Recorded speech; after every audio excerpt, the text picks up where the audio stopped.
évalue dans ces temps environ 70% de la population mondiale qui utilise la Bible. Un tel livre de référence ne saurait donc souffrir d'aucune insuffisance, même minime, au risque d'induire de millions d'individus dans de graves erreurs aux conséquences dommageables et parfois irréversibles. Ainsi donc, tout travail qui vise à améliorer la qualité d'un tel ouvrage mérite d'être suivi avec beaucoup d'attention et d'intérêt. Alors sur ce, je dis bienvenue à tous à la dédicace de la Bible restaurée par les Béné Elohim. Il y a des nouveaux mots. Tant que faire se peut, j'essaierai donc de vous les expliquer. Les Béné Elohim, Bénéi, c'est d'abord en hébreu, c'est le pluriel de Ben, qui veut dire fils. Elohim, c'est le fils du Créateur.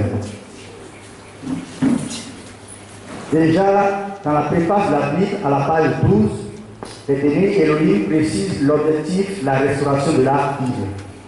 Et je lis, nous voulons mettre fin au sacrilège qui entache les traductions actuelles en donnant à l'Elohim, Adonai, notre nom, ce qui est Adonai, et à Dieu, ce qui est à Dieu. Nous voulons désoccidentaliser la Bible qui est d'Orient. Nous voulons mettre fin à l'invasion et à la colonisation gréco-latine de la Bible. En un mot, pour les Béné Elohim, les traditions actuelles de la Bible contiennent des sacrilèges. C'est-à-dire des choses, surtout dans la Bible, qui en principe ne devraient pas s'y trouver. Ils estiment également que la Bible nous est parvenue remplie de la pensée gréco-latine. Et la restauration vise donc à remettre toutes ces choses en place. Voilà leur objectif. Ils précisent que ce n'est pas une nouvelle traduction de la Bible, mais une restauration de celle-ci. Restaurer, ça veut dire réparer. Et nous disons, conscients de l'immensité du travail abattu par nos prédécesseurs, nous ne parlons pas de traduction, mais de restauration. Il s'agit d'une poursuite des travaux remarquables qui nous ont précédés. Effectivement, des personnalités de haut rang, telles que les Louis II et Scofield, etc., ont fait un travail formidable en traduisant la Bible. On veut leur rendre honneur, mais il vient quand même montrer qu'il y a quelque chose à faire dans cette traduction-là. Est-ce que vous voyez? Je me déplace un peu. Ok. Mon intervention va comporter 3 points. Premièrement, je vais vous présenter la Bible restaurée dans sa forme, aussi dans son fond. Deuxièmement, je vais revenir sur les justifications de la restauration de la Bible. Pourquoi, qu'est-ce qui a motivé les Béné Elohim en créant cette œuvre-là. Et troisièmement, j'aurai une contribution personnelle. Allons donc pour le premier point, présentation de la Bible restaurée. Voici déjà en image la Bible telle qu'elle se présente. Physiquement, vous avez à l'entrée du bâtiment. C'est un ouvrage qui comprend 1270 pages. Il faut noter qu'on n'a plus le découpage classique Ancien Testament, Nouveau Testament, mais un ensemble de 3 blocs. Les traductions précédentes coupaient la Bible en 2 parties, Ancien Testament et Nouveau Testament. Comme le Nouveau Testament, c'est un legs qu'un ascendant mourant laisse à sa descendance. Qu'est-ce qu'on appelle qui est mort dans l'Ancien Testament, qui est mort dans le Nouveau Testament. Donc, pour cela, la Bible restaurée est regroupée en 3 blocs. Le premier, c'est le Tanakh, c'est-à-dire la Torah, les Néhéi et les Ketubim. Il faut tout de suite vous rassurer qu'on a les 66 livres du canon protestant. Il n'y a pas de nouveau livre qui a été agité, ni de livre qui a été à côté. C'est simplement une restauration en ressuscitation en 3 blocs. Dans le premier bloc, c'est le Tanakh. On y trouve la Torah, tout l'Ancien Testament. Ensuite, nous avons le Sefer HaTorah. C'est comme ça que ce livre s'appelle en hébreu. Sefer en hébreu, ça veut dire livre. Tesorah, ça veut dire nouvelle. Donc on y trouve les 4 évangiles, les actes des apôtres et les différents épîtres. Et le troisième bloc, c'est le Sefer HaIsgalou, c'est-à-dire le livre de la révélation qu'on appelle l'Apocalypse. Et ce livre, le Sefer HaIsgalou, qui fait partie du Nouveau Testament dans les autres traditions, est ici un livre à part entière, l'enseignement séparé. Il faut noter que les noms des livres sont donnés en hébreu. Par exemple, Genèse, vous retrouverez Bereshit, c'est son nom à l'origine. Apocalypse, c'est Isgalou, voilà. Et tous les vocabulaires techniques sont aussi restitués en hébreu. Et cela afin d'éviter les polémiques autour des concepts bibliques. Par exemple, nous avons le mot prêtre, vous verrez la Bible restaurée Kohen. C'est comme ça il est appelé chez les Hébreux. Le baptême, c'est la Tequila, parce que le mot baptême a beaucoup de sens. On peut baptiser un enfant, on peut baptiser, on peut suivant le mythe de classique. On peut baptiser une voiture, une maison. Le baptême ici était vraiment un mot qui a beaucoup de sens. Son véritable nom dans la Bible, c'est la tequila, qui fait appel à une immersion complète dans de l'eau. Donc vous trouverez donc notre baptême, à la place plutôt tequila à la place du baptême. Le mot, la prière, c'est la tequila. Pâques, c'est la Pessa, etc., etc. On assiste surtout au retour dans la Bible restaurée du nom et du titre du Créateur, à savoir son nom. C'est ce qui est entre les parenthèses là, qu'on prononce Adonai. Et chaque fois qu'on dit Adonai, on dit Baruch Shemo, c'est-à-dire que son nom soit béni. Et Elohim, c'est son titre. Les noms propres sont également donnés en hébreu. Par exemple, Théophile, vous verrez Lydia, Matthieu, Mathia, Jacques, Jacob. Les sens aussi des versets ont été restitués. Par exemple, la terre était informe et vide, vous y verrez, la terre devint Tohu Bohu. Le mot Tohu Bohu, c'est un mot hébreu qui a fait son entrée dans le français. Tu ne tueras point, vous y verrez, tu n'assassineras point. Parce qu'entre tuer et assassiner, c'est différent. Voilà. Sinon, Elohim lui-même serait un assassin. Les soldats seraient des assassins. Donc, c'est une grande différence entre tuer et assassiner. Donc, tous ces sens ont été restaurés. Alors, qu'est-ce qui a mené les bénis Elohim à entreprendre cette restauration? C'est mon deuxième point.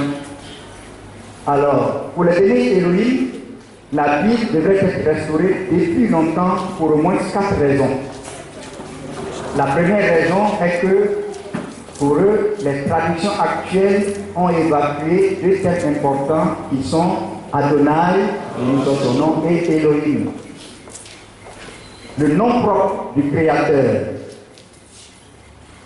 que je vais vous montrer, avec ma souris.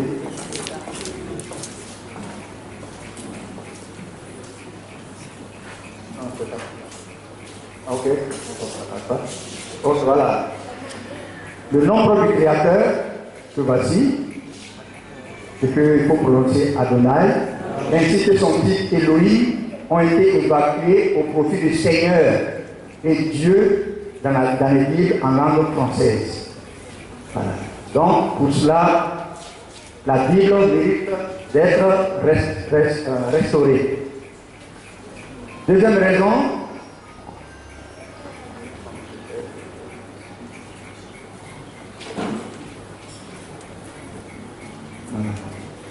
la Bible est faite. Deuxième raison, les traditions actuelles ont remplacé Adonai par des divinités étrangères. Adonai, l'Élohim qui est apparu à Abraham, puis à Moshe au buisson ardent, a été remplacé par Dieu, un être que ni l'un ni l'autre n'a servi. Déjà pour le béni Elohim, Dieu c'est une entité totalement différente de Adonai, celui qui est apparu à Moshe et au buisson ardent. En effet, lorsque Elohim apparut à Moshe pour le mettre en mission, celui-ci lui demanda: j'irai vers les bénis Israël, les Israélites, et je leur dirai: l'Élohim de vos pères m'envoie vers vous. Mais s'ils me demandent quel est son nom, que leur répondrai-je? Voilà. Ok, pour ça, je vais dire un mot. Donc, c'est dans Exode 3:13. Elohim est apparu à Moshe, il dit, je t'envoie vers les frères qui sont en Égypte pour les libérer. Il dit, je m'en vais là. Je dis que c'est le nom de nos pères m'envoie. Mais quel est son nom? Voilà. C'était là qui s'appelle Dieu. Voici la réponse d'Elohim et comment il se présente lui-même. Elohim dit encore à Moshe, Moïse, tu parleras ainsi au béni Israël. Adonai, l'Elohim de vos pères, l'Elohim d'Abraham, d'Isaac et de Jacob m'envoie vers vous. Voilà mon nom en pérennité, voilà mon nom de génération en génération. Exode 3:15. Il dit, il s'appelle Adonai. Il ne s'appelle pas Dieu. Donc, malgré cette précision importante, son nom, Adonai, a été remplacé dans son propre livre par le nom d'une autre entité qu'on appelle Dieu. Nous verrons plus tard qui est ce Dieu-là. Troisième raison, Elohim estime que les traditions actuelles consolident le projet de Satan. En effet, le projet de Satan, comme vous le savez, est de se faire l'égal d'Adonai et même de l'évincer partout. Il a tenté en vain de le détrôner dans le royaume des cieux, selon Isaïe 14, 12 à 15. Ceux qui lisent la Bible connaissent bien ce passage-là. Néanmoins, à la faveur des traditions de la Bible, Satan a réussi à abuser des précédents traducteurs. Il les a convaincus qu'Adonai, l'Élohim d'Abraham, Isaac et Jacob, pouvait être remplacé par n'importe quelle divinité de n'importe quel peuple de la terre, pourvu seulement que cette divinité soit au sommet du panthéon des divinités de ce peuple. Il leur a dit, si vous allez chez tel peuple et que chez eux, l'entité qu'ils adorent s'appelle Tengrin, alors c'est Tengrin qui a créé le ciel et la terre, et c'est son fils s'appelle Jésus. Et c'est ce qui apparaît dans tous les livres. Comme c'est un nom propre, c'est traduit. Ok. Mais grâce à la restauration de la Bible, Adonai, dans son nom, a enfin retrouvé sa place dans son livre, puisque toutes ces divinités usurpatrices y ont été expulsées. Quatrième et dernière justification que j'ai retenue, pour les bénis Elohim, les traditions actuelles amènent à rendre un culte à Satan plutôt qu'à Elohim. C'est cet important point qui sera l'objet de le premier point de mon intervention que nous abordons à présent. Ma contribution personnelle. Les bénis Elohim affirment à la page 12 de la préface de la Bible restaurée que aujourd'hui, l'adoration chrétienne est une adoration de Lucifer par l'idole Saul appelé Dieu. C'est la page 12. C'est une très grave affirmation. Voilà. Pour eux, l'adoration des chrétiens actuellement là, ils adorent Lucifer, ils veulent adorer l'Élohim lui-même. Et c'est ce point que je vais soumettre la critique avec vous. Là, j'ai besoin vraiment de votre contribution en tant que critique d'art pour savoir si ce qu'ils disent là, c'est de l'hérésie ou c'est de la vérité. Donc, je vous demande vraiment d'être attentif. Alors, je vais soumettre à la critique cette affirmation et l'outil que j'ai utilisé, cet outil, je l'ai appelé le modèle conceptuel de l'adoration. Cet outil va nous permettre d'analyser cette grave affirmation.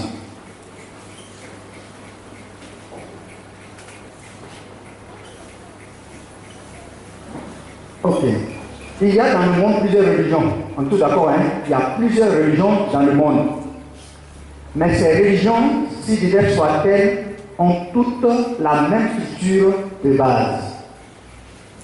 Et c'est cette structure de base que j'appelle le modèle conceptuel de l'adoration que j'ai représenté ici à votre droite. Et nous allons le détailler point par point. Alors, que dit le modèle conceptuel de l'adoration? c'est que dans tout système d'adoration, autrement dans toute religion, il y a un être qu'on adore. Il n'y a pas de religion dans laquelle il n'y a pas d'être qu'on adore. Cet être qu'on adore, je l'appelle ici le signifié. Voilà. L'être adoré, c'est le signifié. S'il y a un être adoré, il y a aussi des adorateurs. Voilà. Ici. Et entre les deux, entre l'être adoré et les adorateurs, il y a ce que j'appelle l'image de l'être adoré ou le signifiant. Quel est son rôle?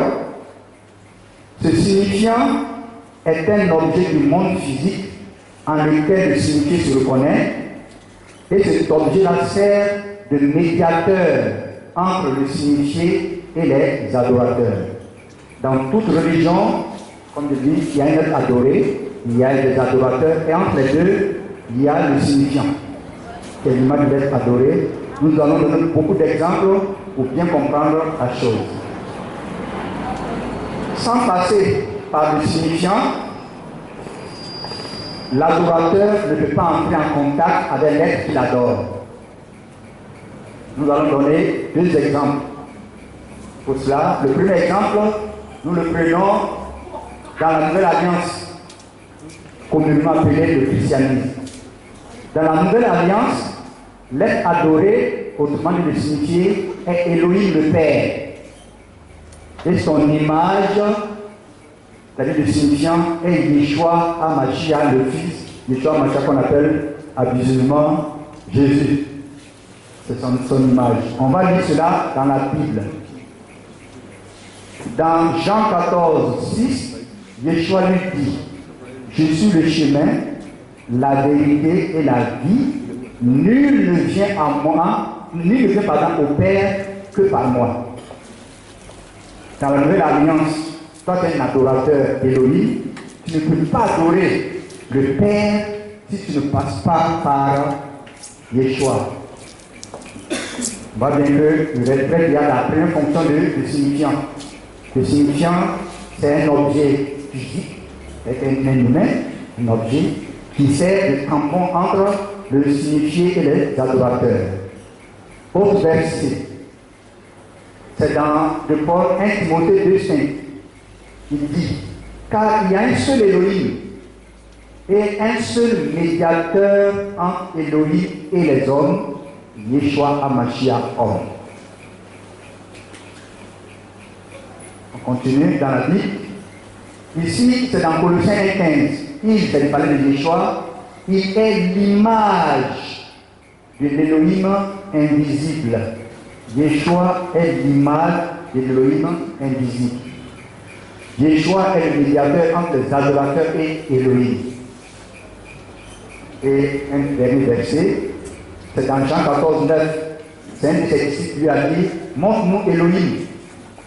Montre-nous le Père. Il dit: celui qui m'a vu a vu le Père. C'est dans les Écritures, hein?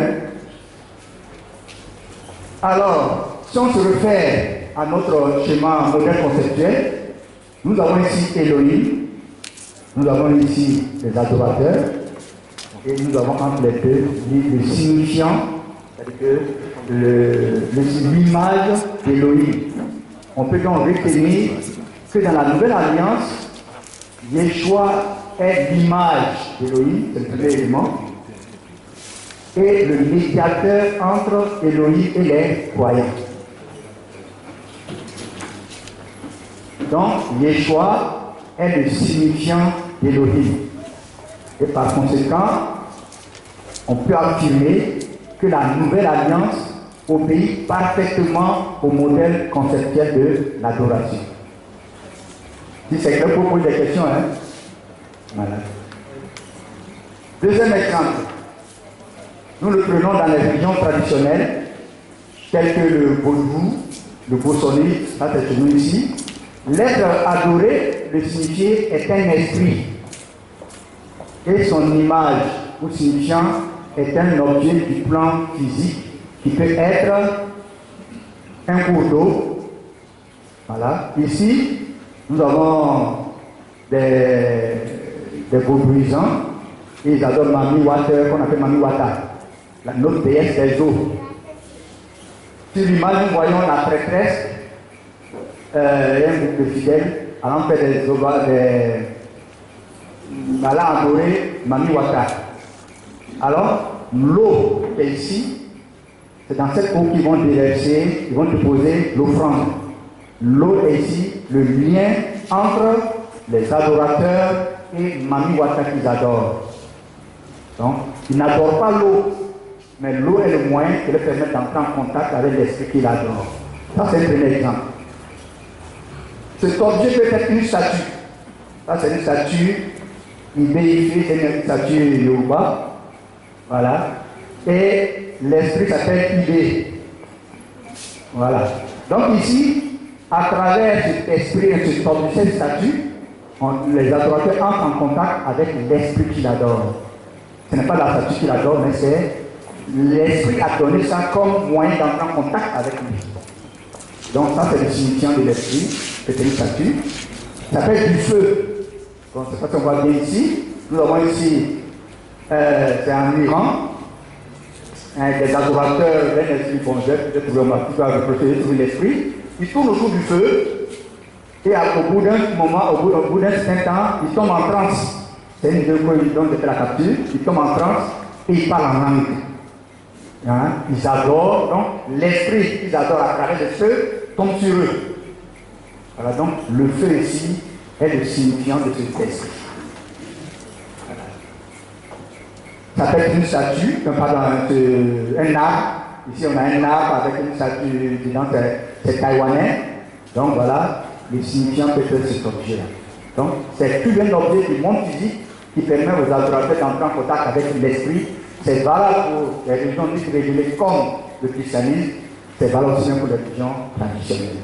Donc on peut retenir donc qu'on ne peut pas adorer, aucune adoration n'échappe à ce modèle-là.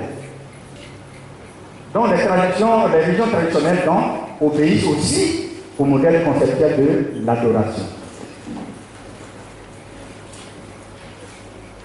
Alors, de ce modèle conceptuel de l'adoration, nous allons tirer deux lois.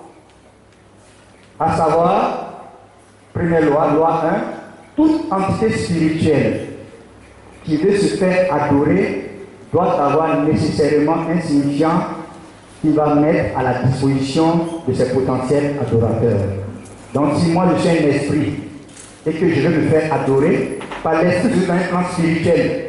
Les adorateurs se trouvent dans un plan physique. Il faut qu'il y ait un médium, un objet du plan physique par lequel les adorateurs passent pour joindre cet esprit. Et c'est l'esprit même qui donne l'objet qu'il faut pour l'adorer. Donc c'est la première loi. Si un esprit, une entité spirituelle n'a pas trouvé ça, elle ne peut pas être adorée.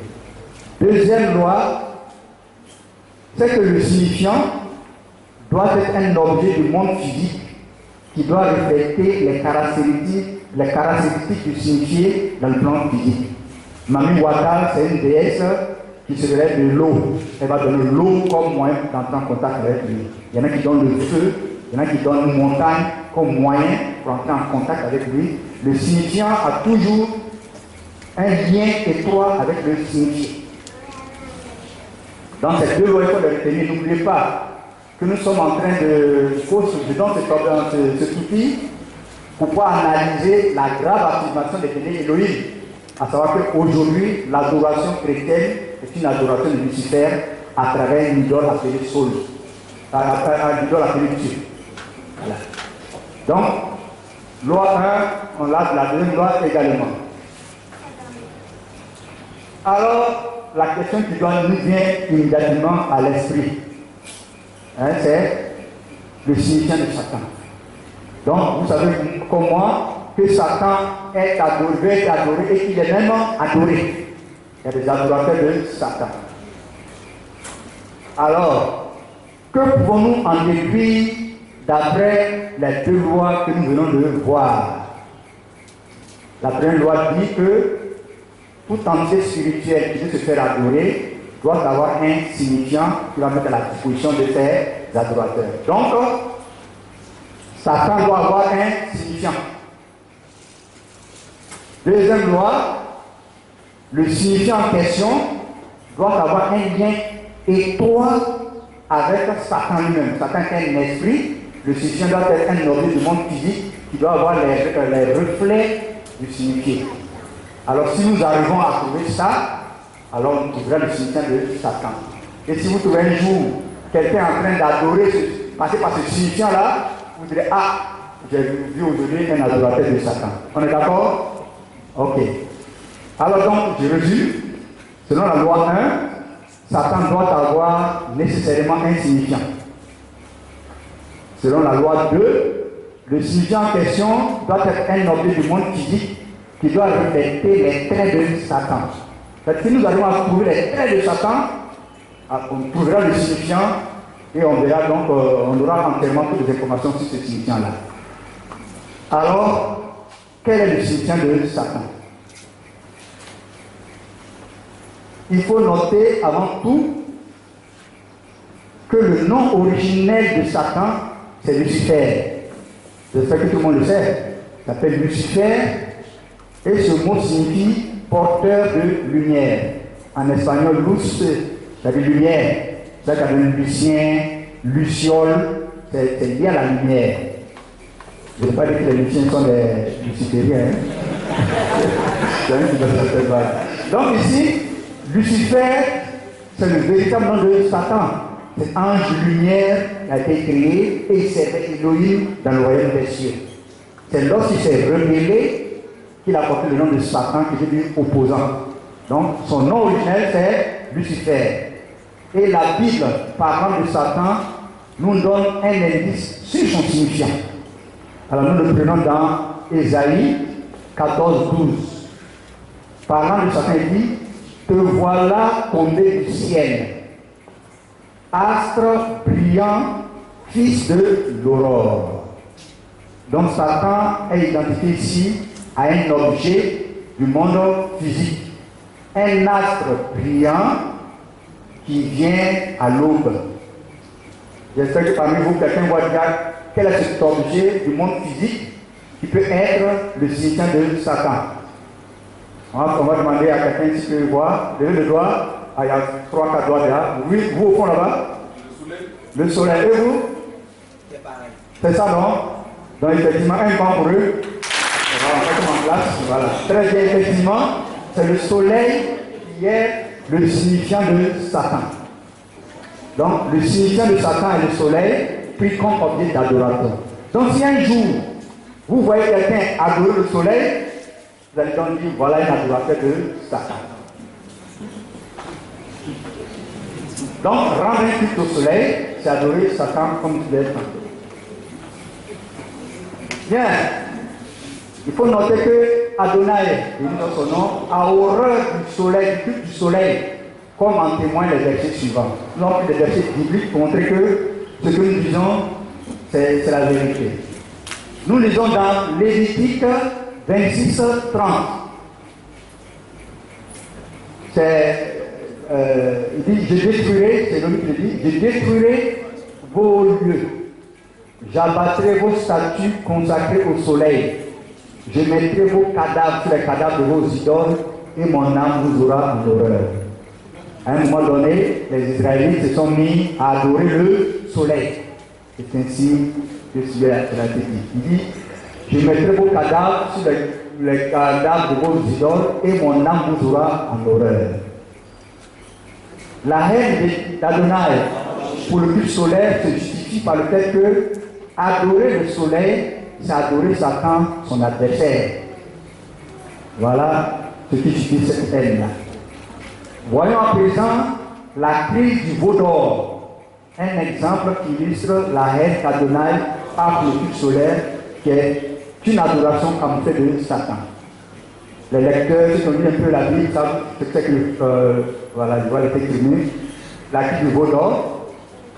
En effet, la crise est intervenue parce que les Israélites, voulant adorer Adonai, pour les avoir délivrés du joug de Pharaon, se sont trompés de signifiant. Ils ont pris un signifiant dans lequel, bon, je vais vous dire la grande Hachem ne se reconnaissait pas. Nous voyons cette illustration. Aaron en train de faire une offrande à Elohim, mais le signifiant qu'il a pris, c'est ce veau-là. En montrant bien qu'on ne peut pas adorer sans signifiant. Voilà. Mais ce signifiant, en réalité, c'est Hapi, l'une des nombreuses divinités solaires égyptiennes. Vous voyez ici Hapi, ce veau d'or-là. Vous voyez sur la tête, la boule qui symbolise le soleil. Voilà, et autour le serpent. Et c'est ce veau-là que Adam a reproduit. Ils sont dans le désert du Sinaï. Moshe, et l'on appelait Moshe sur le sommet de la montagne pour lui donner la suite, la marche, les conduites pour la suite. Il a fait 40 jours, 40 nuits. Le peuple était dans le désert et s'impatientait. Il dit, mais ils ont fait pression sur Aaron. Il dit, fais-nous un Elohim qui marche devant nous. Il leur a dit, donnez-moi vos boucles d'or en oreille, vos boucles d'oreilles en or, vos ustensiles en or. Et il avait certainement le moule de Hapi avec lui. Il a fondu et il a sorti ce veau d'or-là. C'était des adorateurs du soleil déjà en Égypte. Ils connaissaient bien ce type-là. Et à propos d'Hapi, voici ce que Aaron dit d'ailleurs. Quand il a sorti, c'est dans Exode 32:8, il dit, Israël, voici ton Elohim qui t'a fait sortir d'Égypte. Donc il a identifié Elohim au veau d'or, qui était une divinité solaire. Les Israélites voulaient adorer sincèrement Adonai, mais le signifiant utilisé les amenait à adorer Satan au lieu d'Adonai comme ils le souhaitaient. Si on rapporte ça à notre schéma conceptuel, voilà Adonai, nous dans son nom, voilà les Israélites. Mais le signifiant ne se reconnaissait pas dans ça. Et ce signifiant-là amenait plutôt à adorer, au lieu qu'il soit Adonai, adorer Satan. Vous imaginez, Elohim venait de faire une grande œuvre, prendre la mer, faire sortir les Israélites de la mer, et ceux-ci arrivent au désert pour l'adorer. Au lieu que ce soit lui qui l'adore, c'est Satan qui l'adore. Ils ont plus mauvais signifiant. Les conséquences de la méprise d'Aaron étaient très lourdes. Nous lisons dans Exode 32:28 qu'il y a eu une tuerie interne qui a fait 3000 morts dans le désert. Il dit, pour apaiser ma colère, que chacun prenne son épée et tue son frère. Tellement que le péché était grave. Il voulait détruire même le peuple d'Israël. On voit bien que adorer le soleil, ce n'est pas un petit péché. 3000 morts pour ça. On aurait pu dire que le fait que les Israélites voulaient adorer sincèrement, j'insiste le mot sincèrement, ils voulaient adorer sincèrement Adonai, mais qu'ils s'étaient simplement trompés les signifiants. Leur qui dit bon, vraiment, c'est moi qui voulais adorer, mais vraiment, ils sont trompés. Bon, je laisse ça cette fois. Non, ça ne l'a point attendri, parce qu'ils l'ont associé à Hapi, une divinité solaire, et les signifiants de Satan. Mais l'homme et Satan sont en palade depuis le ciel. Leur palade est plus vieux que la terre elle-même. Donc, il n'y a pas, vous avez compris que l'adoration du soleil, c'est pas un péché léger. Alors, dans tout ça, qui est Dieu? On a parlé de Satan, on a parlé de Vaudor, mais Dieu lui-même là, qui est qui? Voilà. Donc, voilà dans le dictionnaire Robert, voilà, 1998, et vous allez sur Internet, vous tapez Dieu, vous allez voir tout ce que je suis en train de dire là. Le mot Dieu vient du latin Deus, lui-même issu de la racine indo-européenne pays, qui veut dire prier. Donc le mot Dieu vient du latin Dei, prier. Élargi en Deo ou en Dieu, il sert à désigner le soleil lumineux en tant que divinité. Donc Dei, cette divinité, c'est une divinité européenne, une divinité solaire européenne. C'est de Dei qu'est sorti Dieu. Vous comprenez, non? et je continue la définition, étroitement liée à la notion de lumière, Dei est la plus ancienne dénomination indo-européenne de la divinité. Dei se trouve dans le nom du dieu grec Zeus ou Deus, dont le génétique est Dios. Fin de citation. Donc, Dei, qui a donné Dieu, est une divinité solaire européenne. Quand les Égyptiens adoraient Hapi, Ra, cette divinité solaire, les Européens adoraient Dei. Et maintenant, quand ils ont traduit la Bible, ils ont enlevé le nom d'Adonai, de son nom, et ils ont mis Dieu. On commence donc à comprendre un peu l'affirmation des bénis Elohim.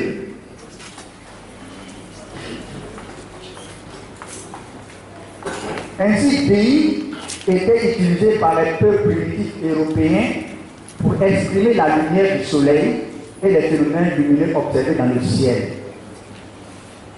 Donc, étymologiquement parlant, si on se rattache à la racine des mots, étymologiquement parlant, Dei ou Dieu signifie lumière dans le ciel. Or, quelle est cette lumière dans le ciel si ce n'est le soleil? Donc, Dieu fait référence au soleil, considéré comme divinité. Or, nous le savons, le soleil est le signifiant de Satan. Donc, Dieu est le signifiant de Satan. Dieu, Dei, Deus, c'est la même racine, c'est une divinité solaire européenne. Adorer Dieu, Dei, Deus, c'est adorer Satan, l'adversaire d'Adonai, nous son nom, puisque Dieu, le soleil divinisé, est le signifiant de Satan. Ainsi, il s'est donc trouvé vérifié l'affirmation de Béné Elohim, à savoir, aujourd'hui, l'adoration chrétienne est une adoration de Lucifer par l'idole Sol appelée Dieu. Parce que les chrétiens, c'est Dieu qu'ils adorent. Le bon Dieu.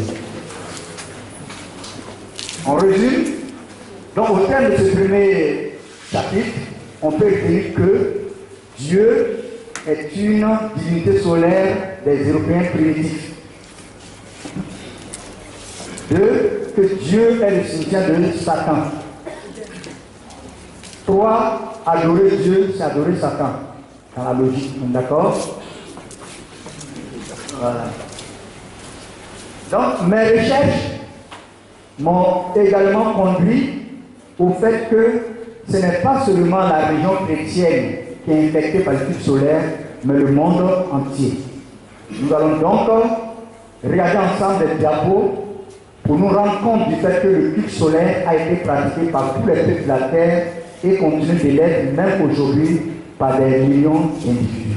Donc nous allons donc aller sur le culte solaire à travers le monde. Nous allons commencer au XIVe siècle avant Jésus-Christ en Afrique. On l'appelle Aton. Donc Aton est la déification du soleil invisible. Il est représenté sous forme d'un disque solaire avec de longs rayons terminés par des formes de main au bout.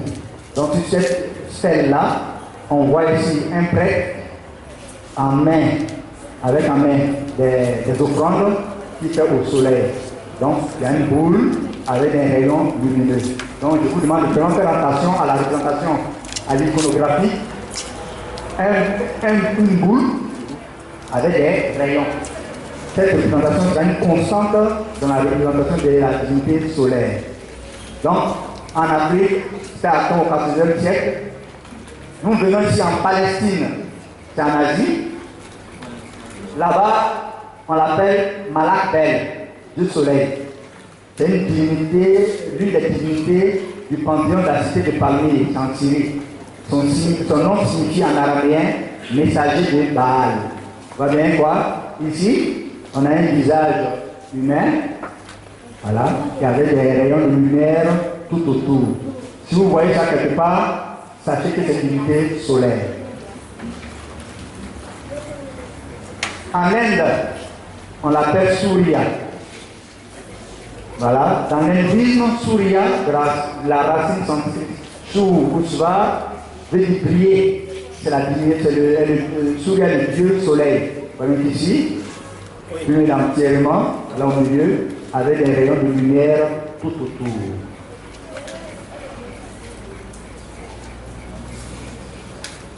Au Japon, la divinité soleil s'appelle Amaterasu.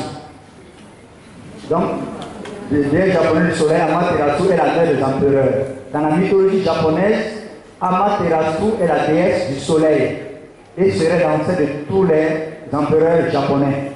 Sur le drapeau japonais, elle est symbolisée par un disque solaire avec ou sans rayon. Que voici, voilà le drapeau japonais. C'est le soleil. Et regardez bien Amaterasu. Cette fois-ci, c'est un visage féminin avec des rayons de lumière tout autour de la tête. C'est une divinité solaire. En Amérique latine, au XIIIe siècle avant Jésus-Christ, la divinité du soleil est adorée sous le nom de Inti. Voilà, manifestation un cas du soleil.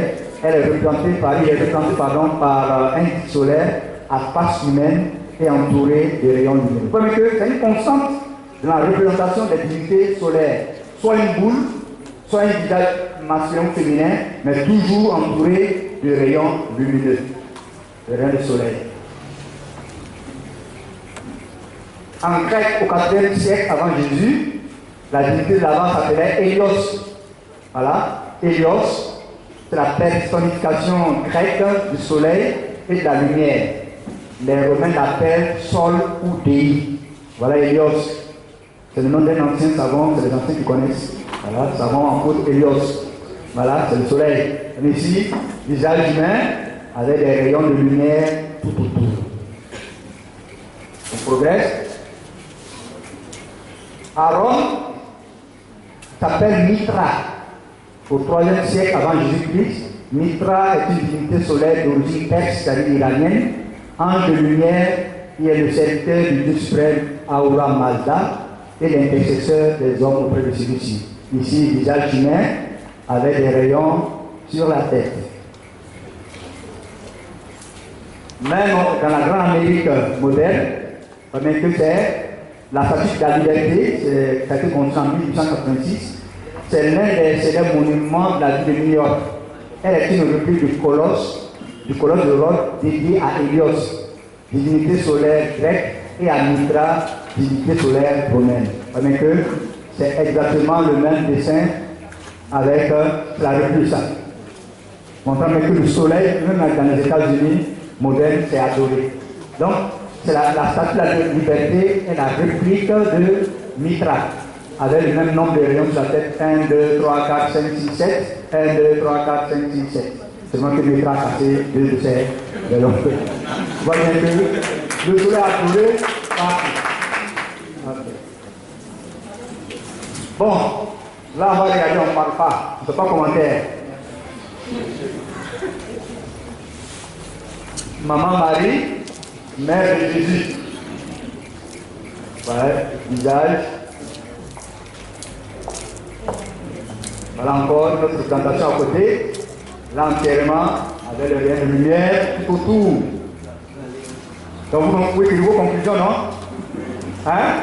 Oui, merci madame. Donc c'est les conclusions. Bon.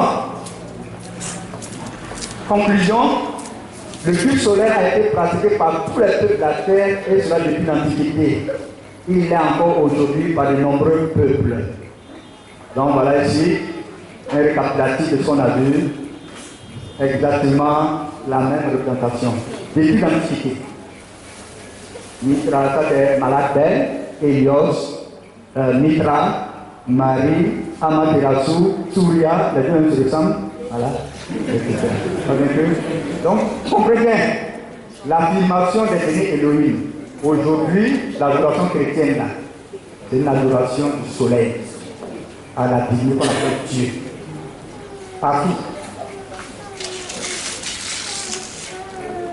Alors, on va réfléchir ensemble sur le christianisme et j'affirme que le christianisme est un culte solaire. Pourquoi? Nous allons répondre aux questions suivantes. D'où vient le christianisme? Deuxième question, en quoi le christianisme est différent du Méchine. Méchine, c'est la religion que Yeshua est venu bâtir. C'est-à-dire ma doctrine est pure, ma doctrine est ceci, cela, ça vient de Mashiach. Donc il y a une grande différence. Alors, tout part, le christianisme part de Mitra. Voilà. Mitra est une divinité solaire grecque d'origine perse, divinité solaire d'origine perse. Son culte se répand d'abord en Asie mineure, en Égypte, puis en Italie, où il est apporté par les soldats romains qu'il appellent Mitra Deus Fort Militus. Mitra, le dieu soleil invaincu.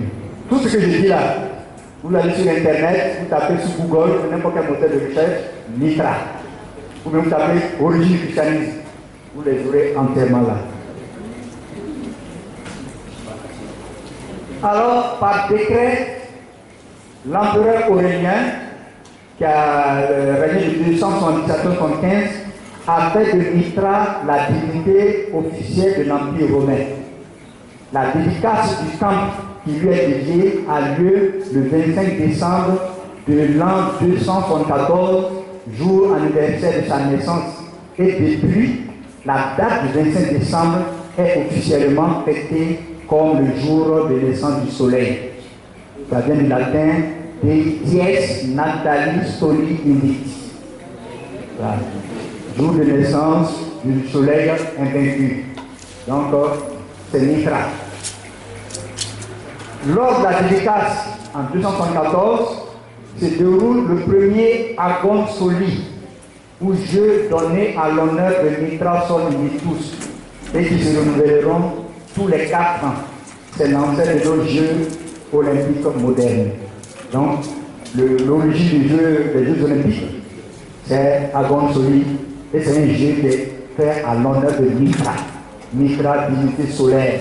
Mitra représentant de cette signification de Satan. On va installer les gens.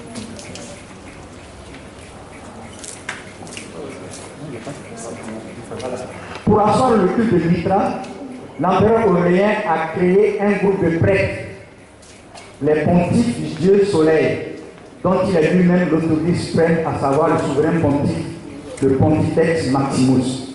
Donc, en ce moment, le politique et le religieux étaient fusionnés. Aurélien lui-même qui a créé, conçu ce truc, il était le souverain pontife, le Pontife Maximus.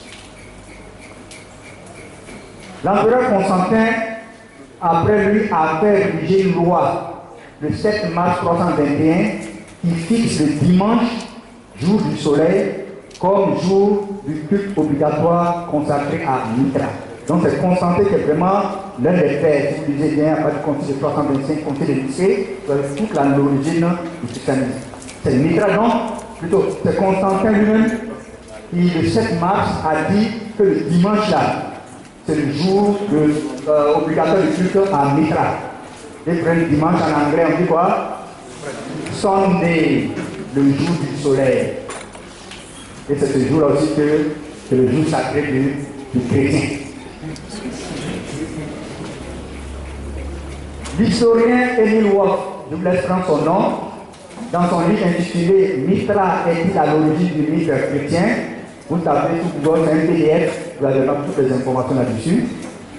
Il écrit le 15 mars 44 avant notre ère, après l'assassinat de César, les conjurés acclament Cicéron, dont la lettre à son ami Rufus en 54 avant Jésus-Christ révèle qu'il est adepte du culte de Christos, c'est-à-dire de Mitra, bien avant que Jésus ne soit né. Fin de citation. Dans cette phrase-là, il révèle qu'il est adepte du culte de Christos. Et le culte de Christos, c'est le culte de Mitra. C'est tout dans la citation, hein? Et cela bien avant que Jésus ne soit né. Donc l'historien affirme donc que la divinité solaire s'appelle aussi Christos. Et cela bien d'années avant que Jésus que nous connaissons ne soit né. Alors que signifie Christos? Sur le site, c'est un site chrétien, enseignement.com, nous lisons Christos en grec, Christus en latin et Christ en français est un adjectif qui signifie bon, doux, bienveillant, vertueux. Et sur le site lumière.org, nous disons que Christos est un qualificatif de plusieurs divinités solaires. C'est ainsi qu'on a Christos Mitra, le doux Mitra, Christos Helios, bienveillant Helios, Christos Deus, bon Dieu. Bon Dieu, c'est Christos Deus. Dans la Septante, la toute première traduction de la Bible, les traducteurs ont délibérément substitué le mot Mashiach, fils de Yeshua, fils d'Élohim, par Christos ou Christ, autre nom de la divinité solaire Mitra. C'est au niveau de la Septante que le délit a été commis. C'est les Grecs, c'est les Latins, et c'est Christos qu'ils adorent. Ils ont remplacé Mashiach par Christos ou Christ. Ainsi, Yeshua HaMashiach, le fils d'Élohim, a été remplacé par Jésus-Christ. Or, Christ n'est rien d'autre que la divinité solaire Mitra. Dans son même livre, Emile Wolf écrit encore: au vu de ces informations, les Christianos du temps de l'empereur Claude sont bien les justes qui honorent Mitra, le Dieu invisible. À son époque, c'était dans l'armée que se recrute la majorité des Christianos. Christianos, je continue toujours, est un barbarisme romain, une appellation que, depuis la transformation de Christos en Christus, le français rend par chrétien et les langues anglo-saxonnes par l'équivalent christian. Donc le mot chrétien, les chrétiens là, ça désigne les adorateurs de Mitra, ça désigne les adorateurs de la divinité solaire que Elohim est.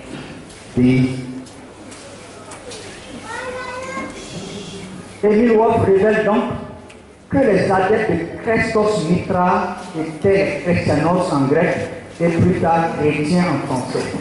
Ainsi, les chrétiens sont originellement les adorateurs de la divinité solaire Mitra. Tandis que les disciples de Yeshua HaMashiach, quant à eux, sont les Meshiim. Donc le Meshiisme est donc différent fondamentalement du christianisme.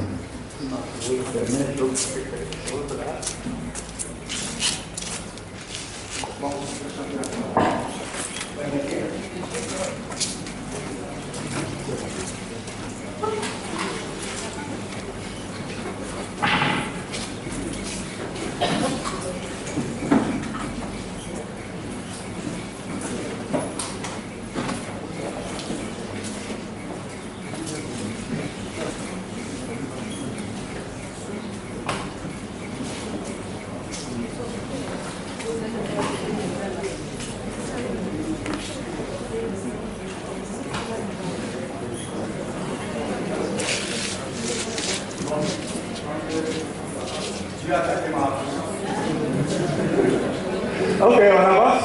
Je vais montrer quelque chose. Ok. Il faut donc noter que le mitraïsme a énormément influencé le christianisme. Et cela par la volonté des papes d'adapter le christianisme aux autres religions afin que les peuples l'acceptent mieux. Par exemple, le clergé chrétien a emprunté le titre de père au prêtre de Mitra, malgré l'interdiction de la Bible. Voilà.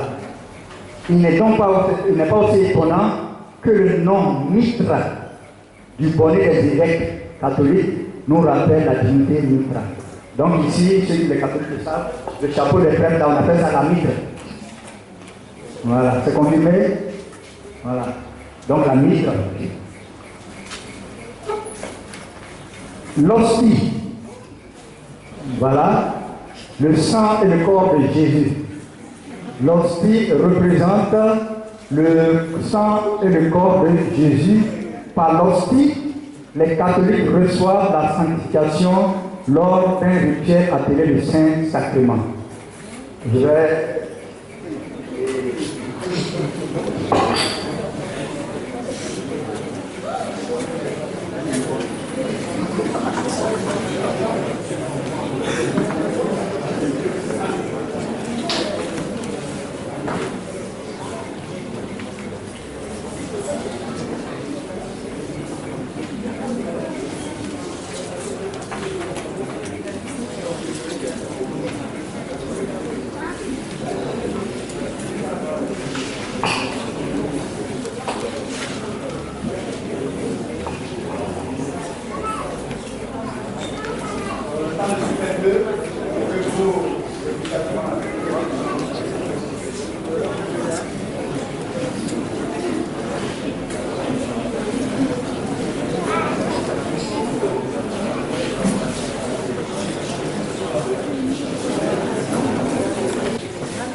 Là, comme l'hostie représente le sang et le corps de Jésus. Par l'hostie, les croyants catholiques reçoivent la sanctification lors du rituel appelé le Saint-Sacrement. Regardez bien l'image de l'hostie. Et si vous la mettez, elle ressemble bel et bien à Hélios. Regardez bien l'image d'Hélios, l'image de l'hostie. C'est exactement la même chose. Donc ici, voilà, l'hostie nous rappelle la divinité solaire Hélios, Mitra et Dei. Et c'est un objet très très important dans le catholicisme.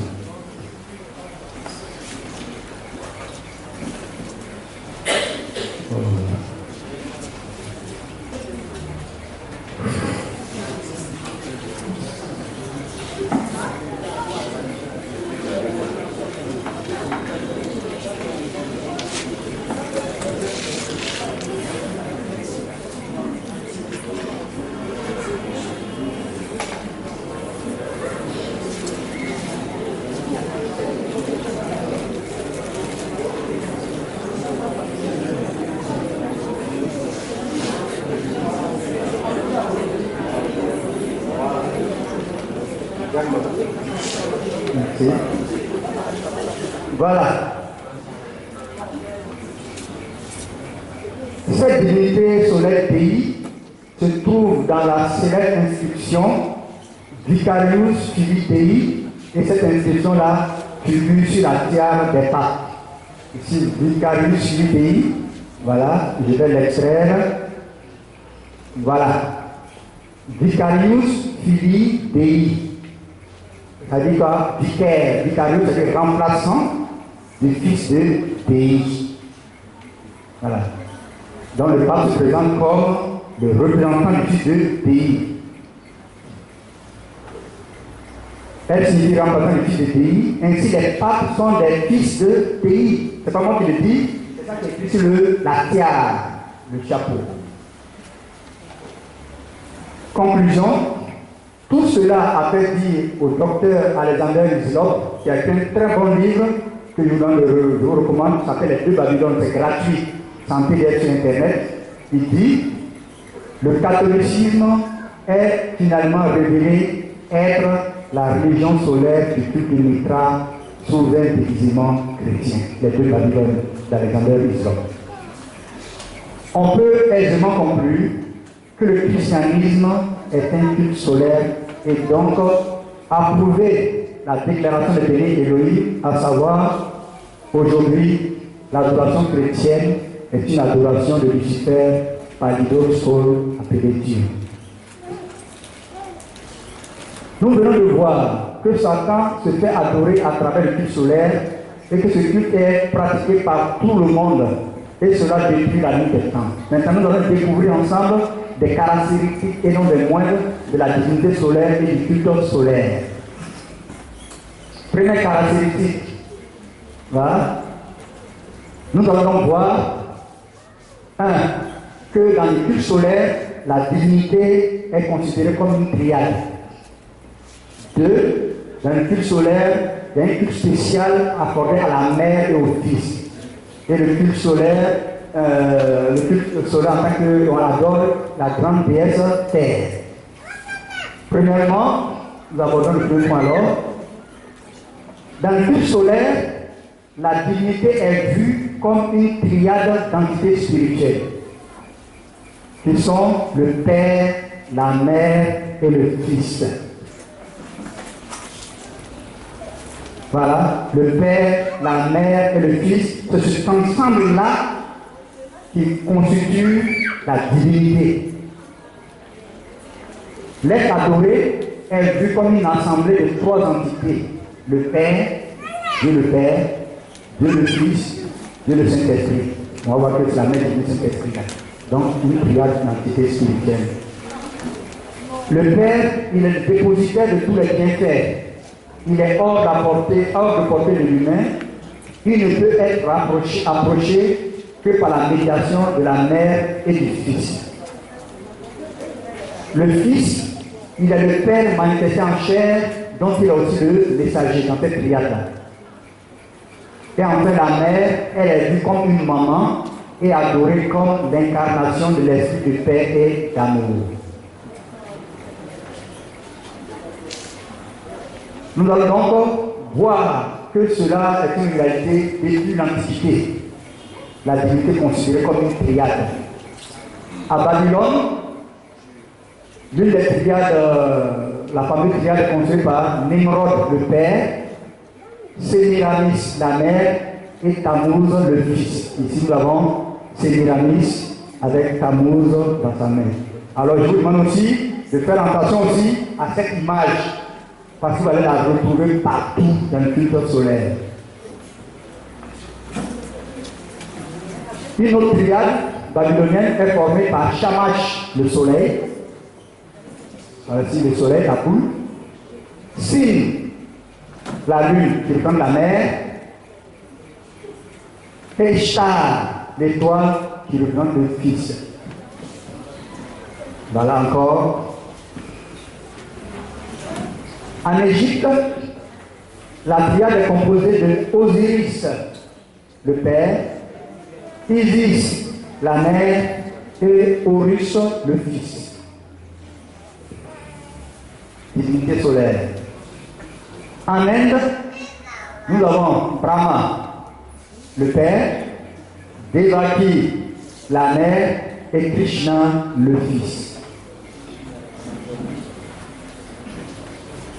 À Rome, nous avons Dieu le Père, Vierge Marie, la Mère, et Jésus le Fils. On va mettre ici une adoratrice passant par Marie, qui va transmettre à Jésus, qui va transmettre au Père. Tout comme Père, c'est cet ensemble-là qui constitue la divinité.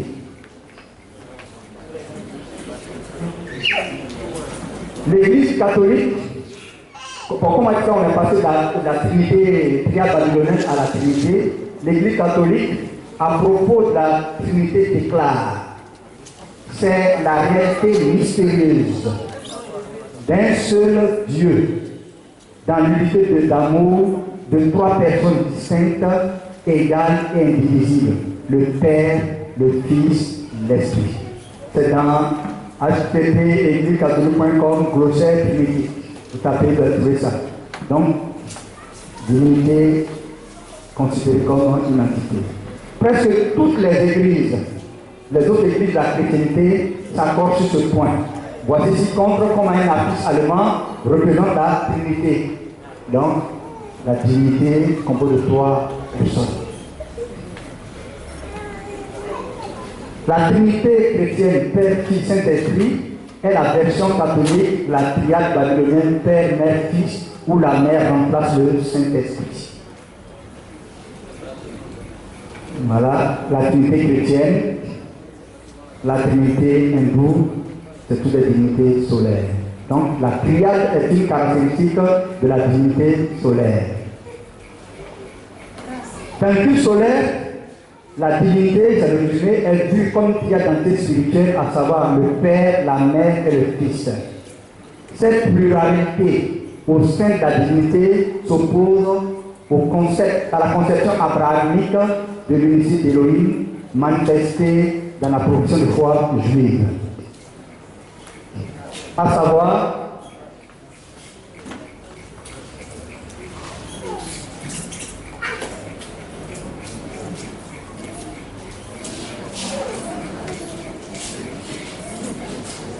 savoir, écoute Israël, Adonai, notre Elohim, Adonai est un.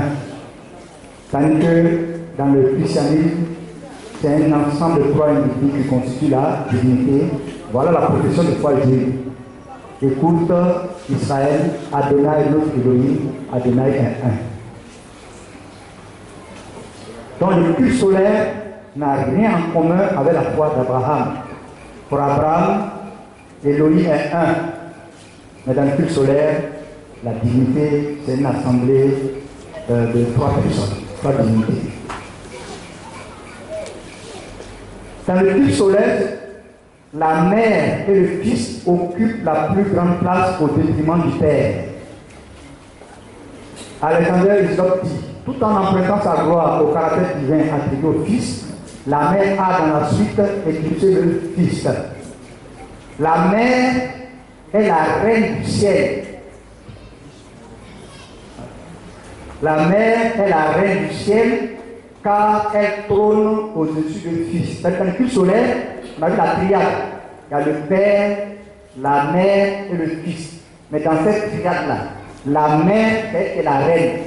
Pourquoi? Parce qu'elle trône au-dessus du fils, parce que le fils est né d'elle. Elle est la mère du fils. On est d'accord? La mère supérieure au fils. Mais le fils en question, ce n'est rien d'autre que le père manifesté en chair. Vous comprenez, non? Elle domine sur le fils, mais le fils est le père en chair. Donc elle domine sur le père. C'est pour dire Marie, mère, reine du ciel. Elle est au-dessus même du père. La mère est donc l'être le plus vénéré dans le culte solaire. Par exemple, la Vierge Marie, mère de Jésus, est aussi mère de Dieu lui-même. Par conséquent, elle est déclarée reine du ciel, comme on le voit ici dans cette illustration. On la voit couronnée par le Fils et par le Père. Donc ça c'est le site que voici en bas, la Vierge Marie couronnée ici par le Père et le Fils. Donc, c'est une des caractéristiques de la divinité solaire, la triade.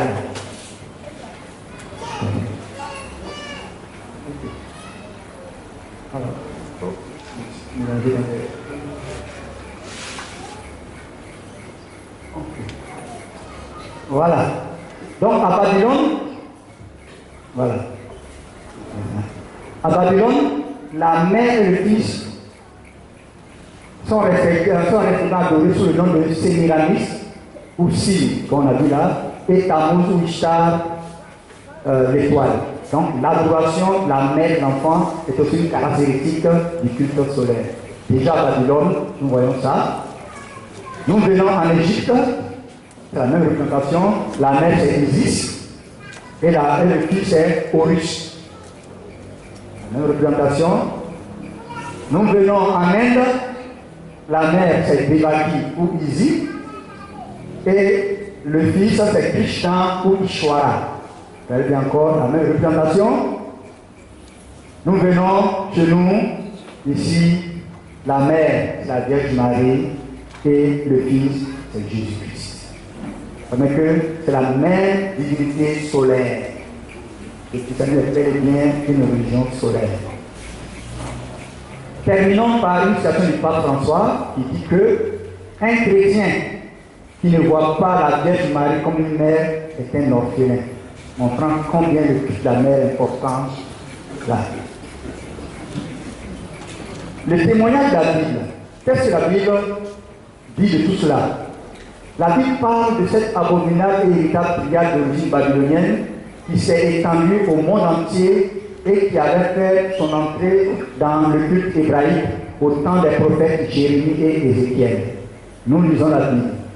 Concernant la mère du ciel, je vous laisse prendre les références, c'est Jérémie 7, de 17 à 18. C'est Jérémie qui dit, ne vois-tu pas, voilà, par la bouche, par la bouche de Jérémie. Ne vois-tu pas ce qu'ils font dans les villes de Juda et dans les rues de Jérusalem? Les enfants ramassent du bois, les pères allument le feu, les femmes pétrissent la pâte pour préparer des gâteaux à la reine du ciel et faire des libations à d'autres Elohim afin de mériter. Montrant bien déjà que le culte solaire, origine du christianisme, est contemporain du judaïsme. Voilà. Concernant le Fils, Ézéchiel 8, de 13 à 14, il me dit, tu verras encore d'autres grandes abominations qu'il commet. Et il me conduit à l'entrée de la porte de la maison d'Adonai, du côté du septentrion, et voici, il y avait des femmes assises qui pleuraient Tammuz. Or, Tammuz, c'est le fils de Sémiramis, c'est Ishwara, c'est Horus.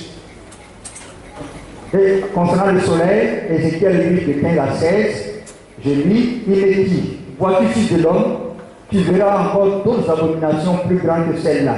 Il me conduisit dans le palier intérieur de la maison d'Adonai, et voici à l'entrée du temple d'Adonai, entre le portique et l'autel, il y avait environ 25 hommes, tournant le dos au temple d'Adonai, le visage vers l'Orient, ils se prosternent à l'Orient devant le soleil. Le châtiment, Jérémie 7, 19, 20 nous dit, est-ce moi qui dirige d'Adonai? N'est-ce pas eux-mêmes à leur propre confusion? C'est pourquoi ainsi parle Adonai, voici ma colère et ma fureur se répandent sur ce lieu, sur les hommes, sur les bêtes, sur les champs, sur les arbres des champs et sur les fruits de la terre. Elle pleura et ne s'étendra point. Voilà, première caractéristique solaire, la divinité est une triade, et dans cette triade, la mère est la reine du ciel. Dans le culte solaire, c'est le résumé, la divinité est une assemblée de trois entités spirituelles, Père, Mère, Fils. De cette triade, dans cette triade, la mère est le signifiant du Père, la médiatrice privilégiée entre les adorateurs et le Père. Elle est même au-dessus du Père. Or, les Écritures disent qu'il y a un seul Elohim et aussi un seul médiateur entre Elohim et les hommes, Yeshua HaMashiach. Le culte solaire n'a rien de commun avec la doctrine de Yeshua HaMashiach. Le culte solaire, donc partant du christianisme en tant que tel, fondamentalement parlant. Deuxième caractéristique, le culte de la grande déesse Terre. Voyons en présent une autre caractéristique du culte solaire. Il s'agit de l'adoration de la terre. En effet, tout comme le soleil, la terre a été adorée par tous les peuples de la terre. Tous les êtres vivants tirent leur nourriture de la terre. La terre a été le premier refuge des hommes primitifs par les grottes dans lesquelles ils se réfugiaient pour échapper au danger du monde extérieur. C'est ainsi que tout naturellement, la mère de la triade a été identifiée à la terre.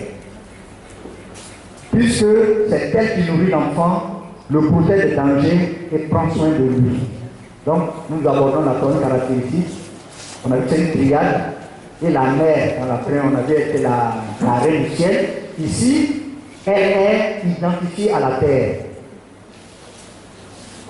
En tant qu'objet d'adoration, elle est représentée sous la forme d'une mère allaitant son fils et adorée sous le nom de la grande déesse terre ou la reine de la terre. Voici ici, à Babylone, une femme tenant son bébé dans la main. En Égypte, une femme tenant son bébé dans la main. À Rome, une femme tenant son bébé à la main.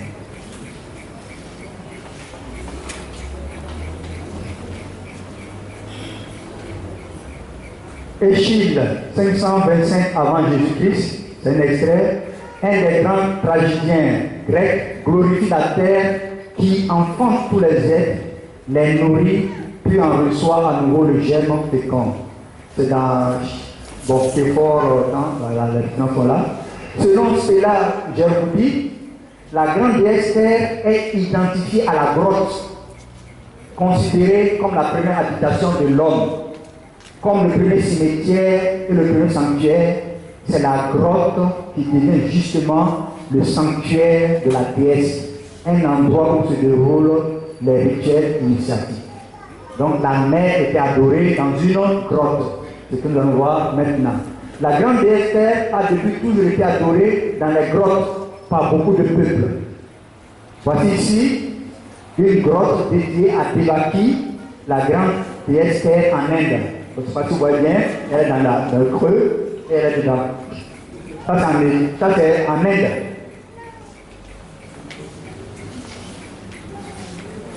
Parlant de la cathédrale de Chartres, le site http://matricien.org Vierge Noire nous dit: la cathédrale de Chartres est un sanctuaire dédié à la Vierge bien avant l'introduction du christianisme en Gaule.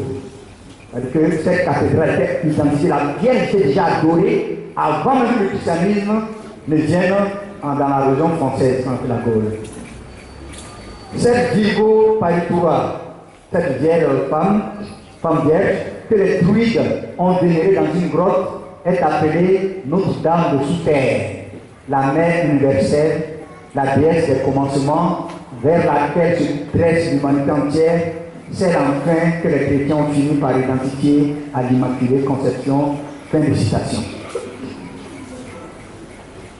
Le site nous informe que bien avant le christianisme, la mère universelle, la grande déesse Terre, était adorée dans une grotte et que cette dernière a été identifiée par la suite à la Vierge Marie par les catholiques.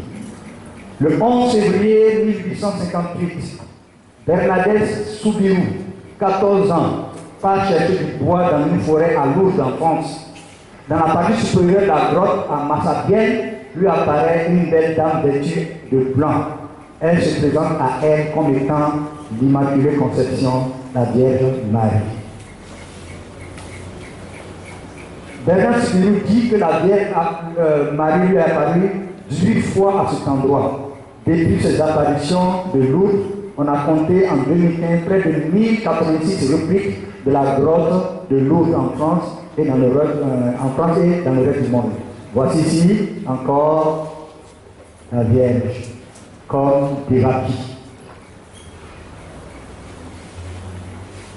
Dans le culte solaire, la mère est adorée dans les grottes en tant que déesse terre, en tant que grande déesse terre, la reine de la terre. Nous voici ici Marie dans sa grotte et aussi Devaki dans sa grotte. Ça veut dire que le Michel est fondamentalement différent du christianisme. Dans le culte solaire, la divinité est un assemblage, c'est le résumé, de trois entités spirituelles. Dans cette triade, la mère est à la fois la reine du ciel, la reine de la terre, en un mot, elle est la reine de l'univers, tournant au-dessus du Père et du Fils. Donc dans la divinité, dans le culte solaire, la divinité est femelle. Reine du ciel, reine de la terre. Ainsi, par le culte solaire, Satan tente de réaliser son projet. Il a dit, Satan disait, je monterai au ciel. Je lèverai mon trône au-dessus des étoiles d'Élohim. Je m'assirai sur la montagne de l'assemblée à l'extrémité du septentrion. Je monterai sur le sommet des nuits. Je serai semblable au Très-Haut. On peut dire qu'à travers le christianisme, il a réussi ce coup. Mais il sera précipité dans le séjour de mort, dans la profondeur de la force, comme dit Ésaïe 14, 15. L'expansion du culte solaire. Voilà. Comment se fait-il que tout le peuple de la terre ait pratiqué le culte solaire? En ce cas, il n'y a pas WhatsApp, il n'y a pas Internet. Hein? Comment c'est en Égypte, partout, ici, ils appliquent le culte solaire. Donc, c'est à cette interrogation que nous allons tenter de répondre. Regardez bien, c'est quand même surprenant. En Mésopotamie, 4000 avant Jésus-Christ. En Afrique, 14e siècle avant. En Asie, en Europe, c'est la même chose. Alors, il faut dire que le culte solaire, inspiré par Satan, est né à Babel, sous le règne de Nimrod, le premier empereur que la terre ait connu, 4000 avant Jésus, et c'est sa femme qui s'appelait Sémiramis. c'est de Babel que ce culte s'est étendu au reste du monde avec la dispersion des peuples suite à la crise de Babel. Par des peuples, ils habitaient tous ensemble et ils avaient construit une tour. En fait, cette tour-là, c'était le lieu d'un culte, du culte solaire. Et il leur dit, ah, et tous sont ensemble, ils sont en train d'adorer le soleil, si je les laisse, comme ils pensaient, et il a confondu leur langue, c'est dans Genèse. Voilà. Donc la tour de Babel, c'était un temple dédié au soleil. Et en se dispersant sur toute la terre, à partir de Babylone, les humains emportèrent avec eux leurs croyances et leurs souvenirs. Vous voyez bien que Babylone est là. C'est là que se trouve la tour de Babel. Quand ils ont été dispersés, ils sont partis en Lydie, en Afrique, bon, en Perse, en mer, ainsi de suite. C'est une vieille carte montrant comment le culte est étendu sur la terre. C'est ça qui fait qu'on trouve Devaki, on trouve Marie, on trouve tous ces autres voilà, qui se sentent exactement au russe, ils disent tout ça. C'est de là que c'est venu. Donc c'est un culte solaire. C'est ainsi que le culte solaire se retrouve dans tous les continents et que Dieu, le signifiant de Satan, a une multitude de représentants à travers le monde. Voilà ici. C'est le même soleil. On l'appelle God, on l'appelle Franc, Amaterasu, Dei, Helios, Dieu, Solenitus, Lagor, Dios, ainsi de suite. Tout. C'est exactement là. Et ça n'a rien à voir avec l'Élohim qui est apparu à Abraham. Une question vient naturellement à l'esprit. Combien y a-t-il de cultes dans le monde? La question revient à se demander combien y a-t-il d'entités spirituelles qui revendiquent, l'adoration des humains et aussi le trône de l'univers. Il y en a combien? Il n'y a que Satan seul. Et Elohim. Nous avons évidemment Adonai, voilà, qui régit le monde, qui a créé le monde et qui est le roi. Satan aussi, c'est lui que c'est lui aussi qui a créé le monde et il en est le roi. Alors, nous avons donc Adonai, de nous son nom, et Satan. Et voilà, Adonai a pour signifiant Yeshua Mashiach et Satan a une multitude de signifiants. Donc là, nous avons donc le culte d'Adonai, de nous son nom, et de l'autre côté, nous avons le culte solaire. Donc nous n'avons pas une infinité de religions, nous avons seulement que deux grands cultes sur la terre. Le culte d'Adonai ayant pour signifiant Yeshua Mashiach et le culte solaire avec une multitude, elle en fait beaucoup. C'est un large filet qui prend beaucoup. Donc, vu l'analyse que nous venons de faire, nous attestons qu'est fondée l'affirmation des bénévoles Elohim, à savoir aujourd'hui l'adoration chrétienne est une adoration de Lucifer, Palidos, Sol, appelé Dieu. Alors nous allons donc à la conclusion pour dire que nous tenons à remercier les bénis Elohim pour le long travail qu'ils ont abattu, car la restauration de la Bible est une exigence d'Elohim. Cette exigence est illustrée à travers l'un de ces commandements que voici. Il dit, je suis Adonai, ton Elohim. Il était excité par le juif. Je suis Adonai, ton Elohim, qui t'a fait sortir du pays d'Égypte, de la maison de servitude. Tu n'auras pas d'autre Elohim devant ma face. Et donc c'est un avertissement montrant l'effectivité pour nous humains d'avoir d'autres Elohim devant sa face, d'autres Elohim comme Dieu et l'unité solaire. Par ailleurs, Yeshua a dit ceci à la femme samaritaine. Voilà. Je l'ai montré pour nous, voilà. Vous adorez ce que vous ne connaissez pas. Nous, c'est-à-dire nous juifs, nous adorons ce que nous connaissons, car le salut vient des juifs. Et continuez. Voilà. En cela, il nous invite à connaître réellement l'être que nous adorons afin de ne pas être comme les Samaritains qui croyaient adorer Elohim alors qu'ils adoraient Baal sans le savoir. Le salut vient des Juifs et non des Gréco-Latins, parce que Dieu est une divinité gréco-latine. Alors, allons donc à l'Élohim d'Abraham, d'Isaac et de Jacob. Leçon pays. Merci à tous de votre attention. Que le nom d'Adonai, notre Élohim, soit béni et qu'il nous trouve de toutes sortes de bénédictions. Je vous dis shalom.